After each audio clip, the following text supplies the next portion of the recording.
in a bunch of cases, there are fraud rings that operate, professional fraud rings that operate to exploit the system. They figure out some security hole in the system, and they just do professional fraud. That's where we found, for example, people who were, 300 years old in the Social Security Administration database. Now, I thought that this was a mistake of not registering their deaths, that people were born like a long time ago and it had defaulted to like a certain number, and so that after time, those people were still in the system. It was just an error of the way the accounting was done. Yeah. So that's not true. So there's, or at least one of two things must be true. There's a typo or some mistake in the computer, or it's fraudulent. But we don't have any 300-year-old vampires living in America. Allegedly. And we don't have people in some cases who are receiving payments who are born in the future. Born in the future? Born in the future. Really? Yes. The people are receiving payments whose birth date was like in 2100 and something. Okay, so next century. Is there a task force? So we know that one of two things must be true: that either there's a mistake in the computer, or it's fraud. But if you have someone's birth date that's either in the future or where they are older than the oldest living American, because the oldest living American is 114 years old. So if they're more than 114 years old, there is either a mistake, and someone should call them and say, I think we have your birthday wrong, because it says you were born in 86. That was before, before there was really an America. It was that's kind of early. We're still fighting England type of thing. It's like this person either needs to be in the Guinness Book of World Records, or they're not alive. But still, at the end of the day, money is going towards that account that's connected to this person that is either non-existent or so dead. So there was I think something like 20 million people in the Social Security Administration database that could not possibly be alive. If their birth date is based on their birth date, they could not possibly be alive. And then to be clear, 20 million people that were receiving funds? A bunch of most of them were not receiving funds. Some of them were receiving funds. Most were not receiving funds. But so let me tell you how the scam works. It's a bank shot. So the Social Security Administration database is used as the source of truth by all the other databases that the government uses.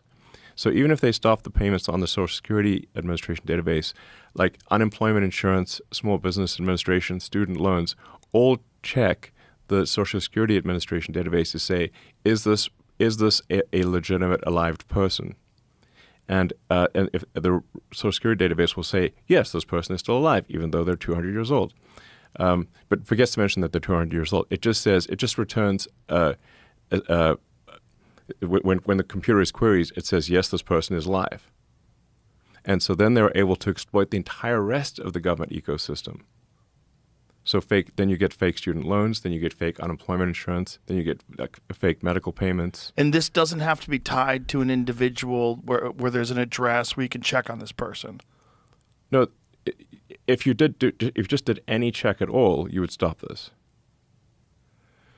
So that's. And how much money do you think is being... Any check, like anything at all, that would stop the fraud. Like any effort at all. Yeah. So there's multiple layers.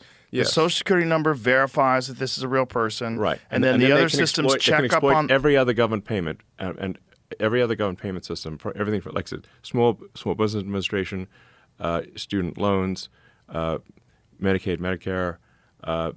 Every other government payment, of which there are many, there are actually hundreds of government payment systems, can all be exploited so long as Social Security database says this person is alive.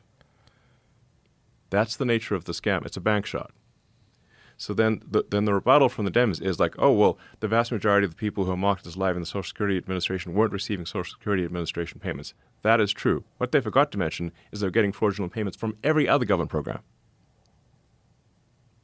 And that's why the Dems were so opposed to turning off, to declaring someone dead who was dead, because it would stop the entire all the other fraud from happening. And so, but all this, is it trackable? Like all this other Yeah. fraud, It's if totally they wanted trackable. to, they could chase it all down. Yeah, it's not even hard. And yet they're opposing chasing it all down. They're opposing chasing it all down because it turns off the money magnet for the illegals.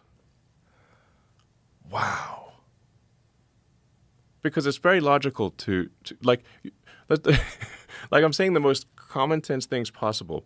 If someone's got a birthday in Social Security that is an impossible birthday, meaning they are older than the oldest living American or were born in the future, then you should call them and say, excuse me, we seem to have your birthday wrong because it says that you're 200 years old.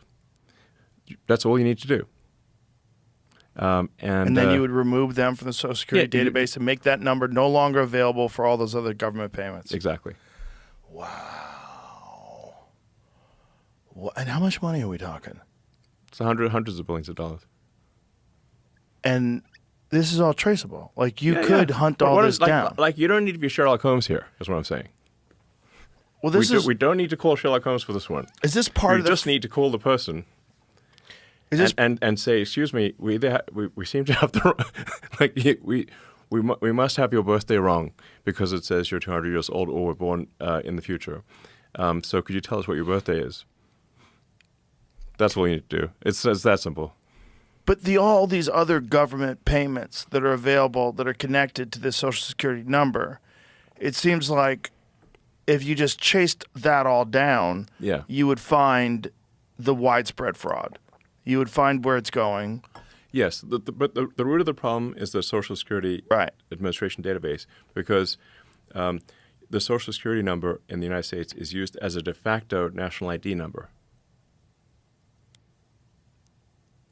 You know, that's why, like, the bank always asks for your social. Right. So, like, any financial institution will ask for your Social Security number. It sounds so insane that this isn't chased down. I mean, like I agree. That I mean that in and of itself that's such mishandling. Yes. No, it's mind blowing. So yeah, it's crazy.